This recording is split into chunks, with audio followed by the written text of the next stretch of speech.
সেদিন আমি বুঝে গেলাম এরা রাষ্ট্র বিনির্মাণের ভূমিকা তেমন বেশি রাখতে পারবে না। একই সাথে কেউ সরকারি দল এবং বিরোধী দল থাকতে পারে না। একই দরজা হয় খুলতে হয়, নাহলে বন্ধ করতে হয়।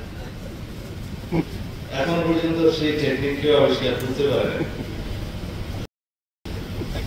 যেদিন ছাত্র প্রতিনিধিরা সরকারে যোগদান করলো, আমি তখনও দেশে আসতে পারিনি।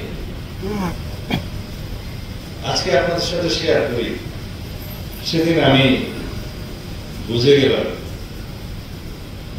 এরা রাষ্ট্র বিনির্মাণের ভূমিকা তেমন বেশি রাখতে পারবে না। অনেকে বলবে আমাদের মাথায় অনেক বুদ্ধি। এটা বুদ্ধি না, এটা অভিজ্ঞতা। যে কোনো পরবর্তী পরিস্থিতিতে যদি সরকারের দায়িত্ব নেওয়ার জন্য সেই সরকার অভ্যুত্থানকারীরা অংশগ্রহণ করে, পৃথিবীর সব দেশেই সেই অবস্থাটা এইরকম। অ্যান্টি ইনকামবেন্সি পৃথিবীর সব দেশে থাকে, আছে, বাংলাদেশে একটু বেশি আছে। সরকার বিরোধী মনোভাবটা সবসময় জনগণের মধ্যে থাকে। যে কোনো ব্যর্থতার জন্য প্রথমেই সরকারের দিকে আঙুল তুলে, এই জন্য সরকার দায়ী।